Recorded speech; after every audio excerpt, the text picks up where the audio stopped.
யோவான் நற்செய்தி அதிகாரம் 14 இறைவசனங்கள் 23 முதல் 29 முடிய. அக்காலத்தில் இயேசு தம் சீடரை நோக்கி கூறியது: என் மீது அன்பு கொண்டுள்ளவர் நான் சொல்வதை கடைபிடிப்பார். என் தந்தையும் அவர் மீது அன்பு கொள்வார். நாங்கள் அவரிடம் வந்து அவருடன் குடிகொள்வோம். என் மீது அன்பு கொண்டிராதவர் நான் சொல்வதை கடைபிடிப்பது இல்லை. நீங்கள் கேட்கும் வார்த்தைகள் என்னுடையவை அல்ல, அவை என்னை அனுப்பிய தந்தை உடையவை. உங்களோடு இருக்கும் போதே இவற்றையெல்லாம் உங்களிடம் சொல்லிவிட்டேன். என் பெயரால் தந்தை அனுப்ப போகிற தூய ஆவியாரின் துணையாளர் உங்களுக்கு அனைத்தையும் கற்றுத் தருவார். நான் கூறிய அனைத்தையும் உங்களுக்கு நினைவூட்டுவார். அமைதியை உங்களுக்கு விட்டு செல்கிறேன், என் அமைதியையே உங்களுக்கு அளிக்கிறேன். நான் உங்களுக்கு தரும் அமைதி உலகம் தரும் அமைதி போன்றது அல்ல. நீங்கள் உள்ளம் கலங்க வேண்டாம், மருள வேண்டாம். நான் போகிறேன், பின் உங்களிடம் திரும்பி வருவேன் என்று நான் உங்களிடம் சொன்னதை கேட்டீர்களே. நீங்கள் என் மீது அன்பு கொண்டிருந்தால் நான் தந்தையிடம் செல்வது பற்றி மகிழ்ச்சி அடைவீர்கள். ஏனெனில் தந்தை என்னை விட பெரியவர். இவை நிகழும் போது நீங்கள் நம்புமாறு இப்போதே இவை நிகழும் முன்பே சொல்லிவிட்டேன். கிறிஸ்து வழங்கும் நற்செய்தி.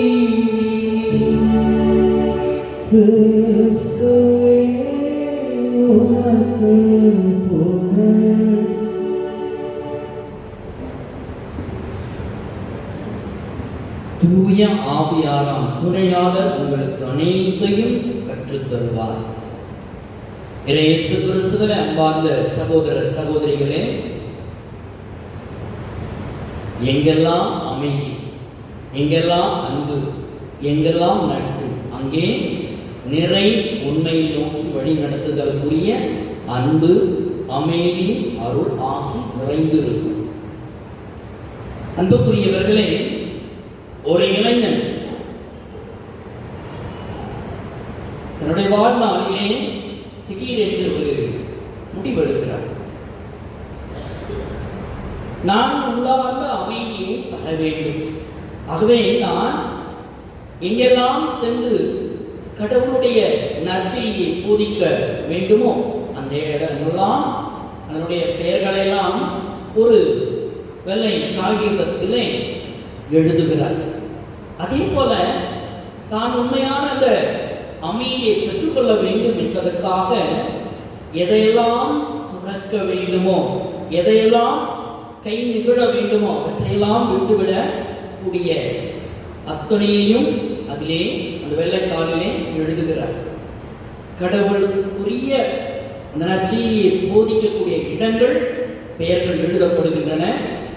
தன்னிடம் உள்ள தேவையில்லாதவை எல்லாம் என்னென்ன என்று அவையெல்லாம் அந்த வெள்ளைத்தாளில் எழுதப்படுகின்றன. அதை திருப்பலி பீடத்தின் முன் வைத்துவிட்டு மகிழ்ச்சியோடு அந்த இளைஞன் செல்கிறார். ஆனால் உண்மையான அன்பு, அமைதி அவர் மனதிலே ஊற்றெடுக்கவில்லை. என்றும் இருப்பதைப் போலவே இருக்கிறது. சரி, மாற்றித்தான் யோசிப்போம் அப்படின்னு அந்த இளைஞன் கடவுளுக்கு விருப்பமான அத்துணை நன்மை கணங்களையும் தான் எதையெல்லாம் விட்டு விட்டு இயேசுவை பின்பற்ற வேண்டுமோ அதையெல்லாம் எழுதி அங்கே வைக்கிறார். மீண்டும் செல்கிறார். இப்பொழுதும் இருப்பதைப் போல வாடிக்கையானது. உடனே அந்த பங்கு தளத்தின் தந்தையை சந்தித்து, தந்தையே, எனக்குள்ளாக ஒரு அமைதியே இல்லை.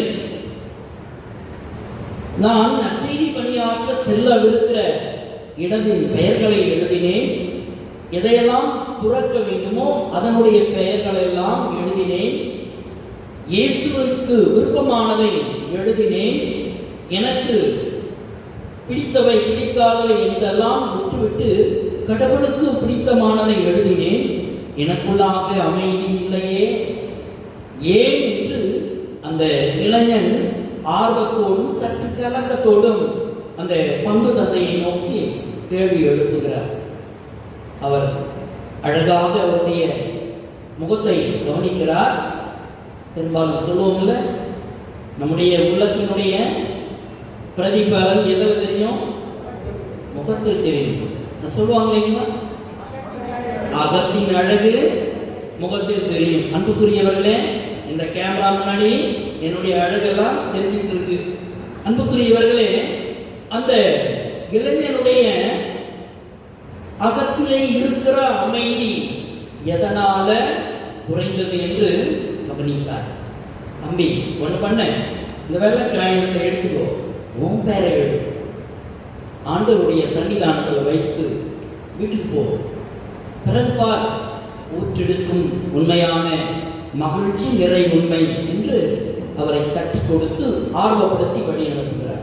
அந்த இளைஞனும் தந்தை அவர்கள் சொன்னதை அந்த வெள்ளை காகிதத்திலே தன்னுடைய பெயரை எழுதுகிறார். இப்போ ஒரு சின்ன ஒரு டெஸ்ட், அவர் பேர் தான் முதல்ல தெரியுது. அதனால திருவாளர் அத்தோனி அவர்களோடனே ஒரு முகத்தை பாருங்க, அவ்வளவு பிரகாசமா இருக்கு. அதே போல அந்த இளைஞனுடைய பெயரை எழுதின உடனே அந்த இளைஞனுக்குள்ளாக மகிழ்ச்சி, அமைதி, சந்தோஷம் அப்படி ஒரு அளவு கடந்ததாக இருக்கிறது. அதை வைத்துவிட்டு அவருடைய பணி வாழ்வுக்கு தொடங்குகிறார்.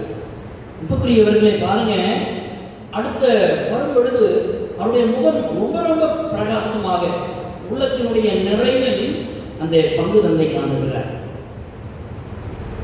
ஒரு பெரிய கெபி கட்டிட்டு அந்த கெபியில ஒரு சின்ன புல் தாவரப்படும் இல்லைங்களா, ஒரு இடத்துல அப்படியே சின்ன அப்படியே கொரியன் கிராஸ், இன்னும் இருக்கிற கிராஸ் எல்லாம் கொண்டாந்து சின்ன ஒரு அளவு அதை ஸ்பான்சர் பண்ண ஒரு பெரிய போர்டு வச்சுட்டோம்.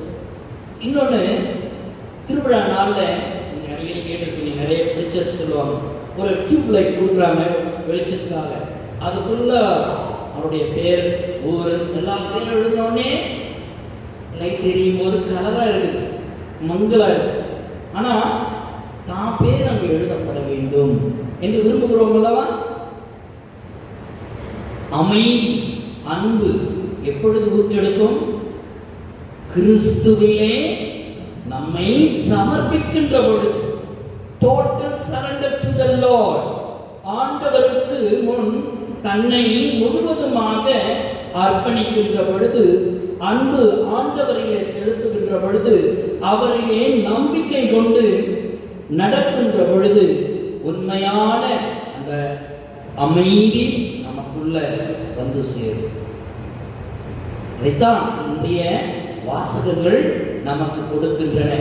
திருப்பலி பூசையில அமைதியையும் அன்பையும் அருளையும் நான் உங்களுக்கு விட்டு செல்கிறேன், அமைதியை உங்களுக்கு விட்டு செல்கிறேன், என் அமைதியையே உங்களுக்கு அளிக்கிறேன்.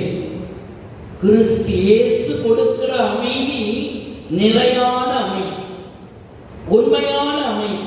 அது இறை தந்தையிடம் தான் பெற்றுக்கொண்டதை தூய ஆவியார் வழியாக இந்த நாள்களிலே நம் ஒவ்வொருவருக்கும் தந்திருக்கிறார். அந்த உண்மையான அமைதி, அன்பு நம்மையே நிலைத்திருக்க வேண்டுமானால் உண்மையான அன்பு நமக்குள்ளாக இருக்க வேண்டும். கடவுள் நம்மை நம்பி கணவன் மனைவியாக, குழந்தைகள், பெரியவர்கள், பெற்றோர்கள், உற்றார் உறவினர்கள் என்று பறந்து விரிந்து கொண்டே போகிற இந்த உறவுகள் அமைதியை பெற வேண்டுமானால் தனித்துவம் ஒவ்வொருவரிலும் அந்த கிறிஸ்து நிலைத்திருக்க வேண்டும்.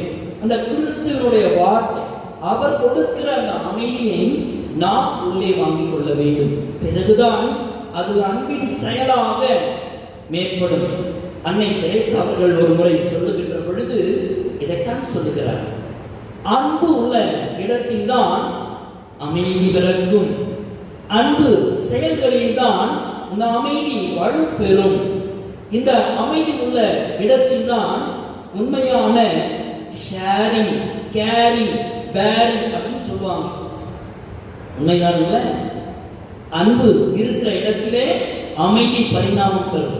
அந்த அமைதி பரிணாமம் பெறுகின்ற பொழுது மகிழ்ச்சி பொங்கி பிறருடைய சேவையிலே ஷேரிங், பிறருக்கு பகிர்ந்து அன்பையும் அமைதியையும் உண்மையான அந்த இயேசுவையும் பிறருக்கு கொடுக்கின்ற பொழுது இரட்டிப்பான ஆசீர்வாதங்களை நாம் கெட்டியாக பெற்றுக் கொள்கிறோம்.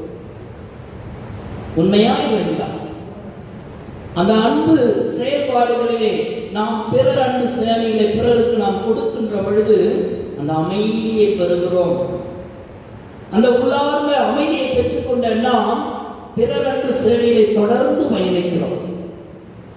நம்மை சுற்றி சந்திக்கின்ற நபர்களுக்கெல்லாம் அந்த கிறிஸ்துவை சாட்சியமாக நிறுத்துகிறோம்.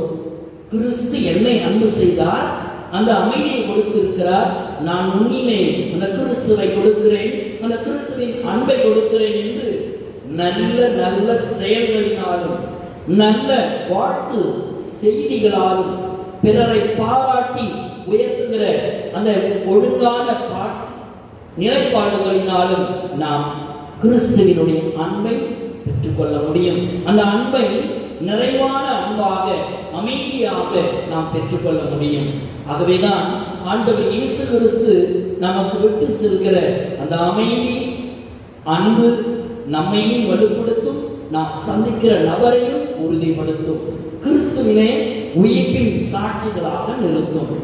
முதல் வாசகத்தில் மோசேயினுடைய கட்டளைகளின்படி ஒருவர் விருத்த சேதனம் செய்தால்தான் மீட்பு பெற முடியும் என்று பெரிய டிஸ்கஷன்.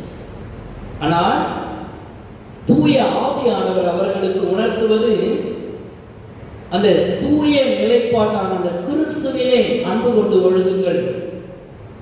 அந்த கிறிஸ்துவினுடைய கொடுக்கிற நீரினாலும் தூய ஆவியாராலும் சுத்திகரிக்கப்பட்ட தூய்மைப்படுத்தப்பட்ட நாம் கிறிஸ்துவுக்கு சாட்சியாக வாழ்வதே அவரை நம்மிலே மீட்பராக நல்ல ஆயனாக ஏற்றுக்கொள்ளுகின்ற பொழுது, அவர்களை நம்பிக்கை கொண்டு வாழுகின்ற பொழுது என்னவாகும்?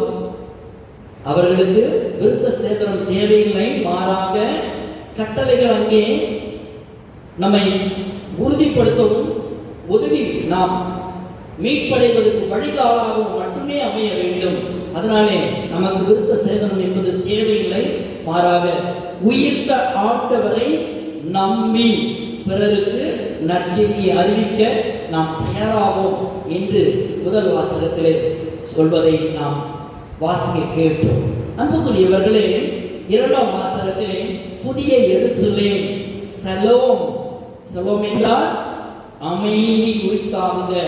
எருசலேம், இயேசு அங்கே சென்றதால் ஷலோம் அமைதியானது, நிறைவான அமைதி அங்கே இருப்பதை நாம் பார்க்கிறோம். இயேசு அங்கே சென்றதால் மீட்பு பலருக்கும் கிடைத்தது. அந்த சிலுவை பாடுகளினால் இயேசு அமைதியை அனைவருக்கும் விட்டு செல்கிறார்.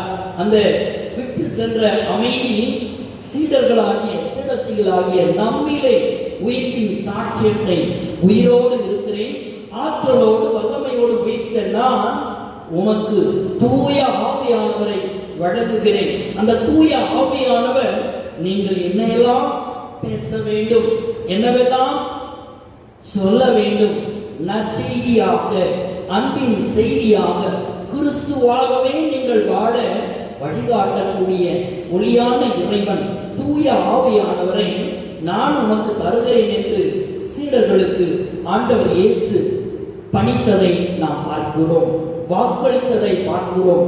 உறுதியூட்டும் தூய ஆவியானவர் நம்மிலே வருகின்ற பொழுது அந்த நிறையான அன்பு, நிறைவான அமைதி நமக்குள்ளே கிடைக்கும் என்பதை இரண்டாம் வாசகம் நமக்கு எடுத்து இயம்புகிறது.